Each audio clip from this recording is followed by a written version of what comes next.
자, 31번 문제 보겠습니다. 자, 올해 또 출제가 예상되는 프로젝트 파이낸싱에 대한 설명이죠. 프로젝트 금융이라고 하죠. 자, 프로젝트 파이낸싱은 프로젝트 금융이라고 합니다. 그래서 가끔 문제 풀다 보면요, PF라고도 많이 하죠. PF. 그래서 프로젝트 금융에 대한 설명입니다.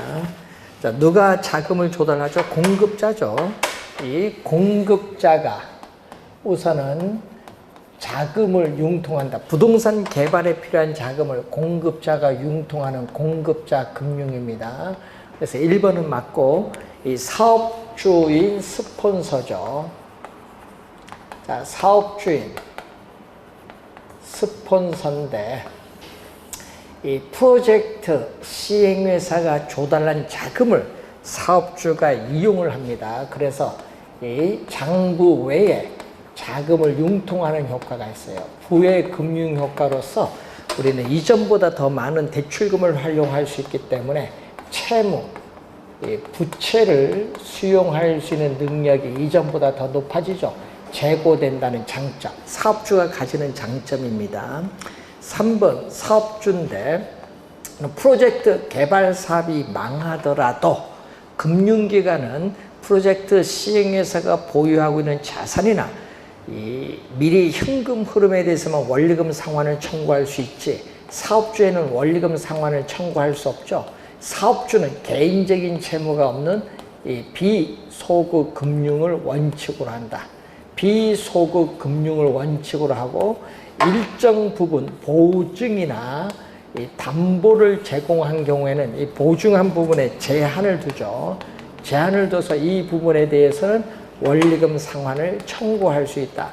제한 소급 금융인 경우가 일반적이죠. 3번 정답이고, 자, 이 PF는 프로젝트 파이낸싱의 이 차이, 이 금리는 이 기업에 있어서의 대출 금리보다 높아요. 그렇기 때문에 높은 금융 비용 및 수수료를 우리가 부담을 하게 됩니다. 그래서 4번은 맞고, 5번 절차. 여러분, 여러 이해관계인들이 참여하기 때문에 이 계약 절차의 복잡성에 따라서 우리 사업 자체의 진행이 우리가 느려질 수 있다. 지연될 수 있는 문제점이 있습니다. 5번은 문제점이죠. 자, 32번 문제로 갑니다. 자, 부동산 개발에 관한 설명으로 틀린 것은 부동산 개발업의 관리 및 육성에 관한 법령상 부동산 개발업이란 타인에게 공급할 목적으로 부동산 개발을 수행하는 업을 말하죠. 제2조에 나와 있습니다. 자, 이 법률적 위험을 줄이는 하나의 방법은 토지 이용 계획이 확정된 토지를 구입을 하는 것이라고 볼 수 있죠. 자, 민간이 개발한 시설의 소유권을 자, 준공은 빌드죠. 빌드. 준공과 동시에 국가 또는 지방자치단체에게 이 소유권을 이전해서 귀속시키죠. T. 그리고 민간은 시설관리 운영권을 가지는데 공공은 그 시설을 임차죠. 임차, 리스 한다는 얘기죠. 임차를 해서 사용하는 민간 투자 사업 방식. BTL입니다. BTL. 3번이 정답인데, 그래서 우리 군인 아파트라든지 기숙사, 학교 건물, 우리가 건축 등에 많이 활용하는 게 BTL이죠. 3번 정답. 시장 위험을 줄이는 하나의 방법은 초기에 매도 또는 임대함으로써 위험을 줄일 수 있습니다. 자, 시장성 분석이 또 중요하죠. 시장성이 동그라미, 향후 개발된 부동산이 현재 또는 미래시장 상황에서 매매되거나 임대될 수 있는지에 대한 경쟁력을 분석한다. 매매되거나 임대될 수 있는지, 이게 포인트죠. 5번 시장성이라는 거 주의해 두면서 맞는 지문이고, 33번 개발권 양도 제도에 관한 설명 중 틀린 것을 묻는 내용이죠. 자, 여러분이 토지 이용 규제가 극심한 지역에서 이 개발 지역, 개발이 가능한 지역, 이 보전 규제 지역인데 이 지역은 개발을 못합니다. 보전 지역이기 때문에. 그래서 보전 지역의 토지 소유자는 개발 제한에 따르는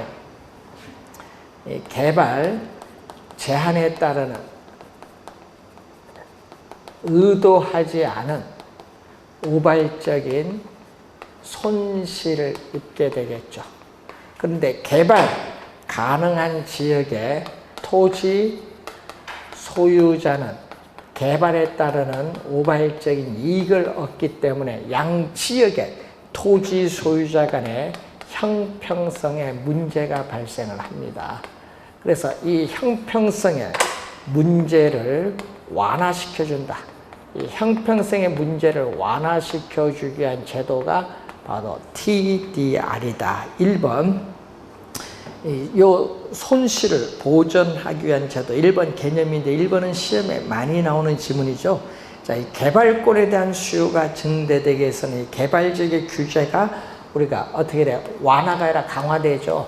우리 토지 이용 밀도 같은 공적인 규제, 토지 이용 밀도 같은 이 공적인 규제가 강화가 돼요. 용적률을 말하는데 이 강화가 돼야 뭐가 돼? TDR, 이전 가능한 개발권에 대한 수요가 증대됩니다. 2번 정답이 되겠고, 규제지역 토지 소유자의 손실을 우리는 개발지역에 된데 요 소유권과 개발권을 분리를 하죠. 소유권과 개발권을 분리를 해서 뭐를 통해서 이 개발권을 시장을 통해서 우리 개발지역 토지 소유자에게 매각함으로써 우발적인 손실에 대한 보상을 받는 제도죠. 그래서 우리는 개발권 양도를 시장을 통해서 매각함으로써 보존받는 제도인데 뭐를 활용하죠? 사적인 공중공간을 활용하죠. 사적 공중권을 활용하는 그러한 제도를 말합니다. 그래서 3번 맞고, 공공이 부담을 해야 되는 비용을 절감하면서 규제에 따른 손실이 보전이 이루어지죠. 자, 여러분 우리는 개발지역 토지 소유자인 사적 주체가 손실에 대해서 이걸 우리가 보전을 해주기 때문에 공공이 부담하는 비용을 최소화시켜 줍니다. 규제지역 토지 소유자의 재산상의 손실을 시장기구를 통해서 해결하려는 제도입니다. 그래서 정답은 2번이 정답이 되겠습니다. 34번 문제로 갑니다. 자, 마케팅 전략에 관한 설명으로 틀린 것은, 자, 우선은 시장 점유 마케팅 전략이 있죠. 자, 표적 시장을 선점하거나 틈새 시장을 점유하는 전략이 시장 점유 마케팅 전략이죠. 자, 여기에는 STP 전략과 우리가 4P 믹스 전략, 4가지 P가 혼합된 전략이 있죠. 그래서 이게 마케팅 믹스죠. 마케팅 믹스라고 하는데 여기에는 4가지가 있죠. 우리가 프레이스, 프로덕트, 프라이스, 프로모션, 이렇게 4가지가 있다. 4가지 P가 나오죠. 요걸 구성 요소로 한다. 1번 맞고, 2번 우리가 관계 마케팅 전략이 아니라 무슨 전략? 고객 점유입니다. 소비자 중심이죠. 자, 소비자를 우리가 중시하는 전략으로서 고객 점유 마케팅 전략이 나오죠. 상품 구매 의사 결정의 단계가 나오는데 바로 아이다의 원리가 나오죠. 자, 이때 I는 attention, 고객의 주의를 끄는 거고, 그래서 interest, 관심을 불러일으킨 다음 desire, 물건을 사고자 하는 욕망을 일으켜서 그걸 구매 행동으로 나타나는 거죠. 이 심리 변화, 이 상품 구매 의사 결정 과정에 있어서의 심리 변화에 있어서의 4단계가 나오는 게 고객 점유 마케팅 전략이고, 관계 마케팅 전략은 소비자와 생산자 간에 있어서의 장기적이고 지속적인 관계를 중시하는 전략입니다. 2번 정답이고, 시장 요 세분화 전략을 의미하겠죠. 그래, 세그멘테이션. 그래서 타겟팅, 포지셔닝이죠. 자, 요 포지션은 요 4가지 P에 안 들어옵니다. 이때 요 S, 이 시장 세분화 전략을 우리가 또 자주 지문에 묻죠. 이 고객 행동 변수 및 고객 특성 변수에 따라 시장을 나누는 거죠. 나누어서 몇 개의 세분된 시장으로 구분하는 것을 시장 세분화 전략입니다. 3번 맞고, 부동산 중개업소를 적극적으로 활용하는 것은 바로 뭐에 속한다? 플레이스, 유통경로 전략이죠. 부동산 개발회사가 직접 분양한다든지 분양대행회사를 통해서 분양하거나 부동산 중개업소, 주택금융기관을 활용하는 전략은 유통경로 전략에 해당합니다.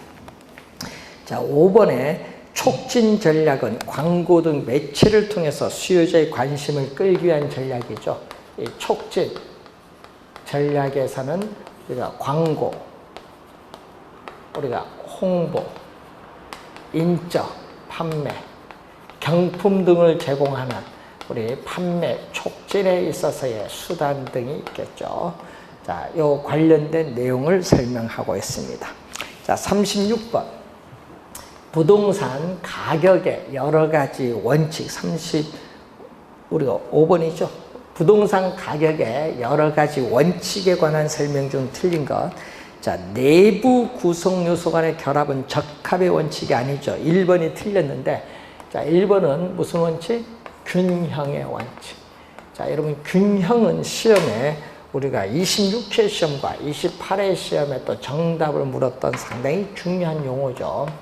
자, 균형의 원칙은 부동산의 유용성을 최대로 발휘하기 위해서는 부동산을 구성하고 있는 내부 구성 요소, 이 내부 이 구성 요소 간의 결합, 자, 내부 구성 요소 간의 이 결합에 있어서 균형을 이루어야 되는데 이 균형의 위배가 된다.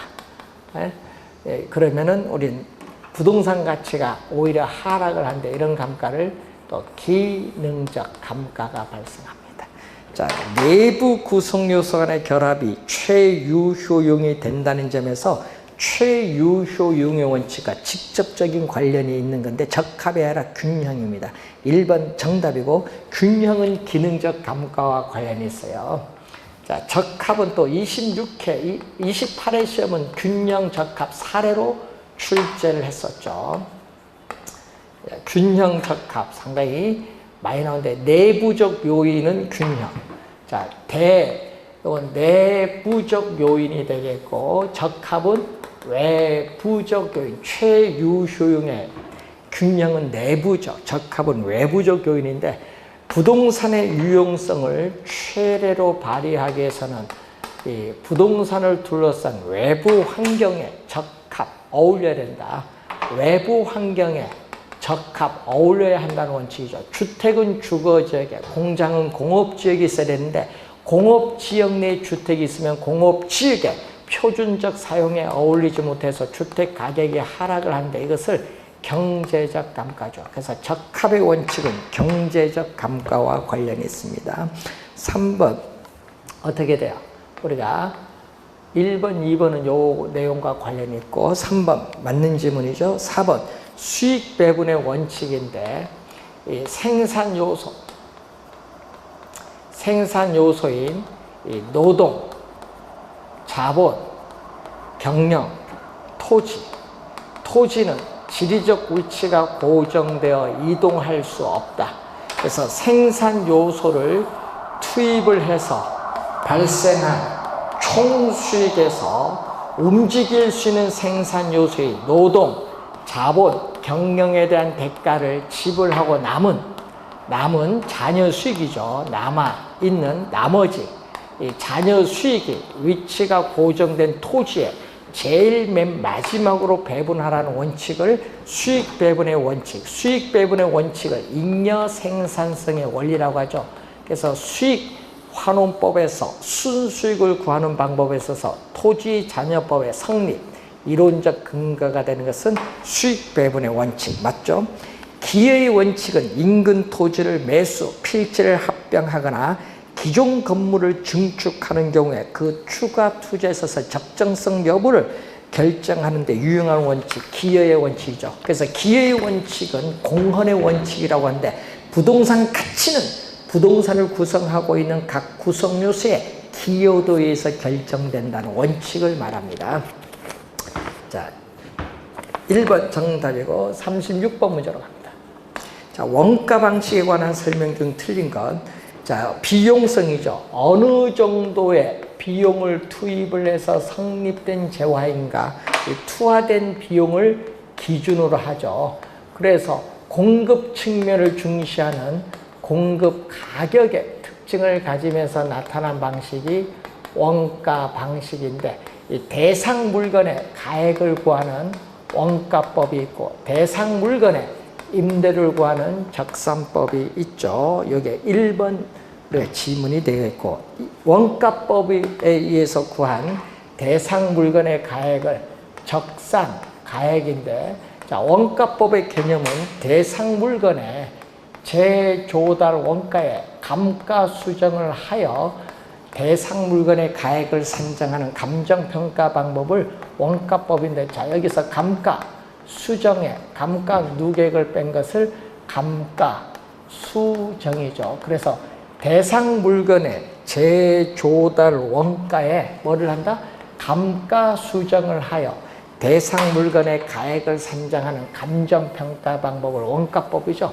원가법의 개념, 요 수식 잘 기억을 해 두셔야 되겠고, 3번 기준 시점 있죠. 신축 시점이 아닙니다. 기준 시점 현재 대상 부동산의 기능, 유용성은 효용이죠. 유용성 효용면에서 동일성을 갖는 물건 신축에 또 동그라미 신축, 중고가 아닙니다. 신축하는 데 소요되는 비용을 우리 뭐라고 한다? 우리는 대체원가죠. 대체원가. 복제원가가 아니라 대체원가죠. 자, 오래된 물건에 적용을 하죠. 건축 기술의 발전이나 건축 재료의 변화로 인해서 이 복제 원가로 구하기가 어려울 경우에는 대체 원가로 구하죠. 그래서 대상 부동산과 동등한 효용을 가진 부동산을 우리는 신축을 하는 데 소요되는 비용이죠. 그렇기 때문에 효용, 유용성 측면에서의 원가 개념이 대체 원가입니다. 3번 정답이 되겠고, 이 기능적 감가 요인, 기능적 감가는 대상 부동산의 물리적 상태의 변화는 별도로 기능면에서 효용이 감소함에 따르는 가치 손실인데, 이 건물과 부지 부적응, 설계 불량, 설비 부족, 외관, 디자인의 악화, 형의 구식화 등을 예로 볼 수 있죠. 감가 수정 방법 중 정액법이죠.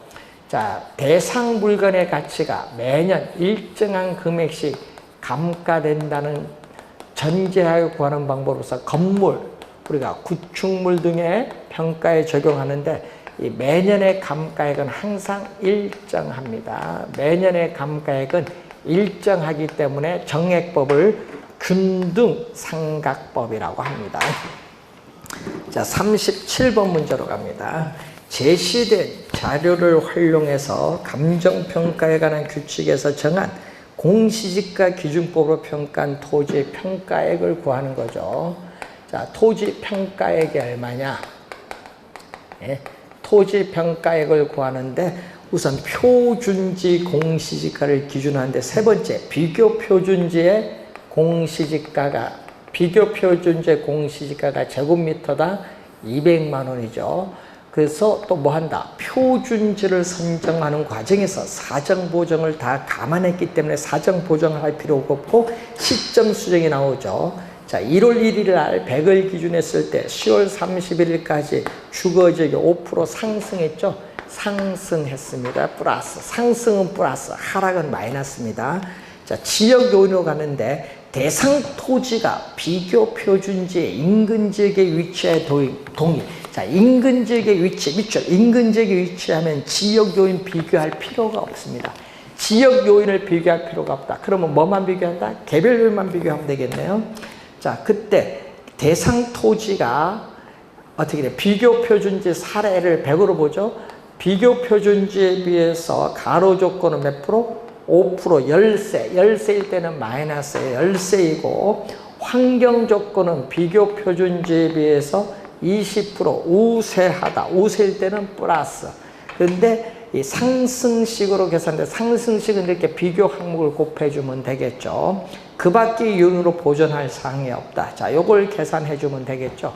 요거 100분의 105는 1.05 곱해주고, 100분의 95, 0.95 곱해주고, 100분의 20, 1.2를 곱해주면 나오겠는데, 얼마 나오죠? 우리는 239만 4천 원이 나오겠죠. 그래서 정답은 얼마? 4번 지문이 정답이 되겠습니다. 자, 38번 문제로 갑니다. 다음과 같은 조건 하에서 수익환원법에 의해서 평가한 대상 부동산의 가치인데, 자, 유효 총소득이 3,800만 원에서 부동산을 운영, 유지하는데 직접 지출되는 영업경비 800만 원을 공제하면은 순영업소득은 얼마다? 3천만 원이 나오겠죠.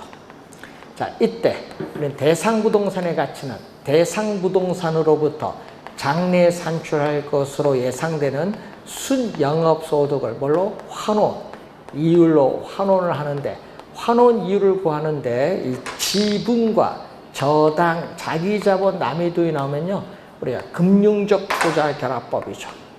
자, 이 금융적 투자 결합법에 의해서 환원 이율을 구합니다. 그래서 환원 이율은, 자, 지분 투자자가 요구하는 수익률, 이 지분 환원율이죠. 그리고 저당 투자자가 요구하는 수익률, 저당 환원율. 그래서 이 지분 투자자가 요구하는 수익률과 저당 투자자가 요구하는 수익률이 서로 다르다는데 착안을 해서 투자 자본을 금융적 측면에서 구분하는데 가중치를 곱하죠. 부동산 가격에서 자기 자본이 차지하는 비율이고, 부동산 가격에서 타인 자본이 차지하는 비율, 저당 비율을 대부 비율 LTV인데, 지금 지분 환원율은 몇 프로? 5%가 주어졌죠. 그리고 저당 환원율은 10%인데 지금 전체 100%에서 자기 자본은 몇 프로? 40%를 차지를 하니까 지분 비율은 0.4. 100%에서 타인 자본은 저당은 60% 차지니까 0.6. 자, 여기 2%, 6% 더해줬더니 8%가 되겠죠. 자, 8%는 얼마? 0.08. 환원율을 8%. 분모 분자에 100을 곱해주니까 8분의 얼마? 30억 원을 8로 나눠주면 3억 7,500만 원. 2번이 정답이 됩니다. 3억 7,500만 원이 정답. 자, 39번. 최근에 또 이런 유형의 문제 많이 나오죠. 용어. 감정평가에 관한 규칙상 감정평가에 관한 설명으로 틀린 것은 토지를 감정평가할 때에 부동산 가격 공시에 관한 법률에 따라 공시지가 기준법을 적용을 해야 된다. 제14조 1항에 있어서 토지를 우리는 감정평가할 때는 뭐를 적용? 공시지가 기준법을 적용. 꼭 기억을 좀 해두시고. 자, 2번은 또 14조 2항. 2항은 절차에 대해서 묻고 있다. 자, 2항은 뭐죠? 우리는 공시지가 기준법에 따라 토지를 감정평가할 때는 비교 표준지 선정, 시점 수정, 지역 요인 비교, 개별 요인 비교, 그 밖의 요인 보정의 순서에 따라야 된다. 이 절차를 묻고 있습니다. 제2항이 나오죠. 3번은 제15조 1항이죠. 건물을 감정평가할 때는 뭐를 적용한다? 원가법인데, 이러면 건물은요 거래사례비교법으로 많이 출제합니다. 건물은 원가법, 상당히 시험에 많이 나오는 지문입니다. 건물은 거래사례 비교법이 아니라 원가법. 자, 4번. 과수원은 수익환원법이 아니죠. 제 18조에 나오는 이 과수원은 수익환원법이 아니라 거래사례 비교법이다. 자, 거래사례 비교법이다. 거래사례 비교법. 4번 정답이 되겠죠. 5번 자동차를 감정평가할 때 제 20조 1항에서는 뭐가 나온다? 자동차가 나온대. 자동차를 감정평가할 때는 원가법이 아니죠. 원가법이 아니라 거래사례 비교법을 적용을 해요. 자, 20조에 우리가 2항, 3항, 4항에 보면은 이 건설기계, 2항, 선박, 3항, 항공기는 상이죠. 요거는 뭐를 적용한다? 원가법을 적용하죠. 그래서 우리가 다루고 또 5항, 제20조 5항, 본래 용도에 있어서의 효용가치가 없는 물건은 해체, 처분 가액으로 감정평가할 수 있다. 그래서 그건 제5항, 20조 제5항에 나오죠. 본래 용도에 있어서 효용가치가 없는 물건은 해체, 처분 가액으로 감정평가할 수 있다는 얘기죠. 정답은 4번이 정답이 되겠습니다. 자, 40번 마지막 문제 한번 확인하겠습니다. 자, 부동산 가격 공시제도에 관한 설명으로 틀린 것. 1번은 우리가 목적이 나오죠. 토지, 주택 등 부동산의 적정 가격을 공시하여 부동산 가격 상정의 기준이 되게 하고 부동산의 적절한 가격 형성을 도모하며 나아가 국토의 효율적 이용과 국민경제의 발전에 이바지하게 함을 목적으로 합니다. 자, 이 표준지 공시지가의 효력이 나오죠. 자, 29회 시험과 또 30회 시험 우리가 출제를 2년 연속했었죠. 자, 우선은 토지 시장의 지가 정보를 제공하고 일반적인 토지 거래 지표, 국가 지방자치단체 등이 업무와 관련하여 지가 산정의 기준, 감정평가업자가 개별적으로 토지를 감정평가하는 경우의 기준인데, 그래서 여러분이 관련된데 세금 및 부담금 부과는 어디 간다? 개별공시지가입니다. 개별공시지가를 활용하는 경우죠. 개별공시지가의 활용과 관련해서 뭐가 나온다?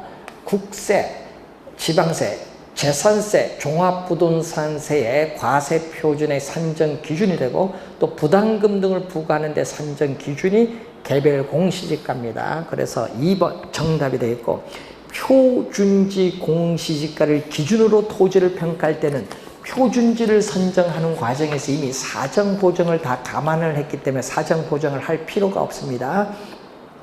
자, 시장, 군수 또는 구청장은 매년 5월 31일까지 개별 공시가를 결정 공시하여하고 5월 31일이 공시 시한이죠. 또 개별주택 가격은 매년 4월 30일까지 결정 공시해야 됩니다. 자, 여러분 개별주택 가격과 공동주택 가격은 매년 4월 30일이 공시 시한입니다. 자, 5번도 시험에 많이 나오는데 뭐죠? 이 공시 효력을 묻죠. 개별주택 가격 및 공동주택 가격의 공시 효력은 주택시장의 가격 정보를 제공하고 국가, 지방자치단체 등이 과세 등의 업무와 관련하여 주택 가격을 산정하는 경우에 그 기준으로 활용될 수 있다라는 내용이죠. 5번 지문도 시험에 자주 출제가 되는 내용으로 한 3번 정도 최근에 출제를 했습니다. 그래서 2번이 정답이고요. 자, 이렇게 해서 자, 1회 모의고사 문제 풀이 과정을 마쳤습니다. 자, 여러분 항상 이 기본 처음에 시간 배분 잘 기억을 해 두셔야 돼요. 항상 시험은 시간 배분이고요. 박스 문제 좀 유의를 하시고 계산 문제는 제일 마지막에 계산을 한다는 거, 이런 식으로 계속 공부를 하시면 되겠습니다. 우리 다음 시간에 2회 모의고사를 가지고 찾아뵙도록 하겠습니다. 수고 많으셨습니다.